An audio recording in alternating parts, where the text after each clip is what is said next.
Assalamualaikum warahmatullahi wabarakatuh. Di sini kami akan mempresentasikan mengenai faktor penentu nilai tukar dan sistem moneter internasional. Kami dari kelompok 4, di sini terdiri dari Suri Sera Pratama, Siti Halimatus Sadia, dan Fitria Mustika Romadhani. Pada slide pertama, saya akan menjelaskan mengenai pengenalan sistem moneter internasional. Sistem moneter internasional merupakan sistem keuangan yang berlaku untuk semua negara di dunia yang membahas tentang pembayaran atas transaksi lintas negara dilaksanakan. Sistem ini menentukan bagaimana kurs tukar asing ditentukan dan bagaimana pemerintah dapat mempengaruhi kurs tukar. Sistem moneter internasional yang berfungsi dengan baik akan memfasilitasi perdagangan internasional dan investasi serta mempermudah adaptasi terhadap perubahan. Selanjutnya, sejarah dan perkembangan sistem moneter internasional. Ada 5 periode dalam sejarah perkembangannya. Yang pertama, sistem standar emas dimulai dari tahun 1876 sampai 1913. Yang kedua, periode Perang Dunia dimulai dari tahun 1914 sampai 1994. Yang ketiga, periode kurs tetap. Yang keempat, post Bretton Woods. Dan kelima, sistem semenjak 1973. Pada sistem standar emas, pada dasarnya menetapkan nilai tukar mata uang negara berdasarkan emas. Pemerintah tidak bisa menambah jumlah uang yang beredar karena suplai uang dibatasi oleh suplai emas. B. Periode Perang Dunia. Perang Dunia I mengakhiri standar emas klasik. Periode antara kedua perang dunia secara umum ditandai oleh kekacauan perdagangan dan keuangan internasional.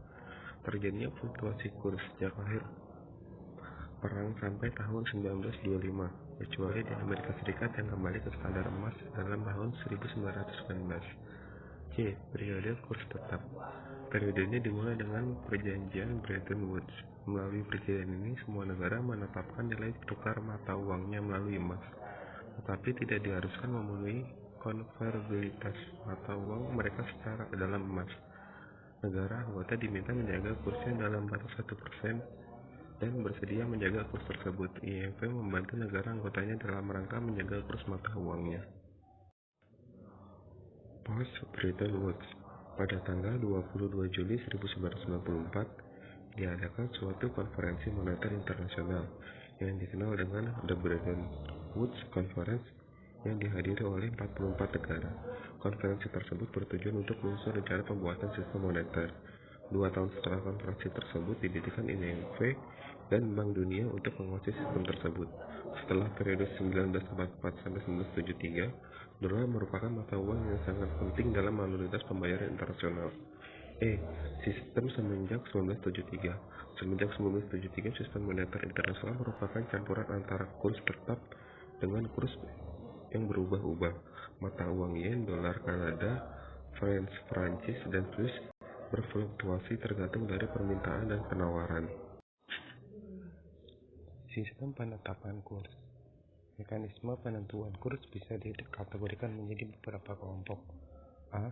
Free float, mengembangkan bebas. B. Float yang dikelola.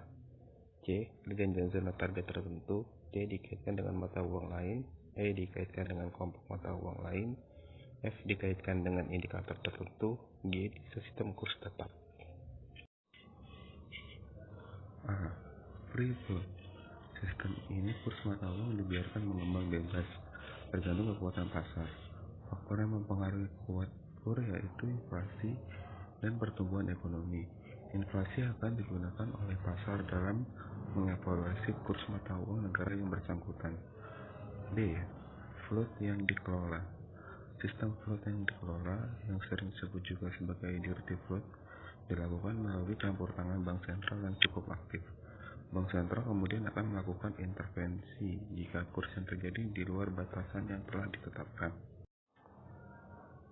C. Perjanjian zona target tertentu. Melalui perjanjian ini, beberapa negara sepakat untuk menentukan kurs mata uangnya secara bersama dalam wilayah kurs tertentu.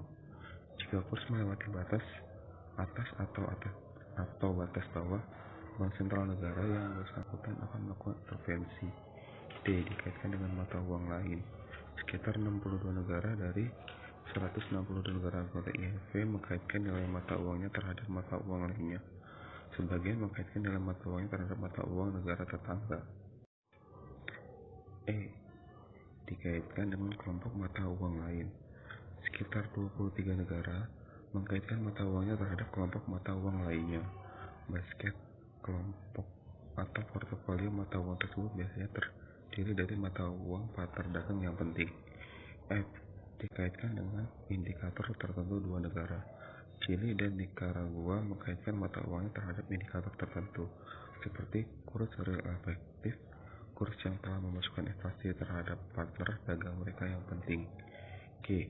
Sistem kurs tetap. Di bawah sistem kurs tetap, pemerintah atau bank sentral menetapkan kurs secara resmi. Kemudian bank sentral akan selalu melakukan intervensi secara aktif untuk menjaga kurs yang telah ditetapkan tersebut. International Monetary Fund (IMF) mengatakan bahwa misinya adalah demi mendorong kerjasama moneter secara global, meningkatkan keamanan, stabilitas keuangan, memberikan fasilitas perdagangan internasional, meningkatkan lapangan kerja dan perkembangan ekonomi secara kontinu, dan mengurangi angka kemiskinan yang terjadi di seluruh negara. IMF pun memiliki tujuan untuk mendorong pemulihan ekonomi internasional setelah terjadinya depresi besar dan juga Perang Dunia Kedua, dan IMF juga akan memberikan investasi modal agar mampu meningkatkan perkembangan ekonomi dan proyek pembangunan seperti pada proyek infrastruktur pembangunan. Tujuan dari IMF: 1. Kerjasama moneter internasional. Tujuannya untuk membangun kerjasama moneter internasional di antara negara anggota melalui lembaga permanen yang menyediakan wadah untuk konsultasi dan kerjasama dalam berbagai masalah dan isu moneter internasional. Yang kedua, memastikan stabilitas pertukaran. Tujuannya untuk memastikan stabilitas nilai tukar mata uang asing. Hal ini dilakukan dengan menjaga aturan pertukaran yang teratur dan tertata di antara anggota dan juga mengesampingkan depresi nilai tukar kompetitif yang tidak perlu.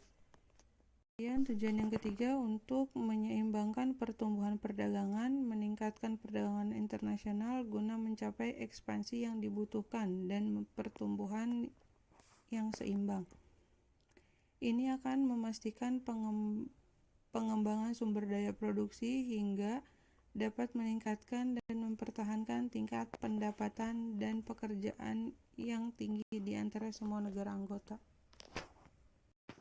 Sekian presentasi dari kelompok kami, kurang lebihnya mohon maaf. Wabillahi taufiq wal hidayah. Wassalamualaikum warahmatullahi wabarakatuh.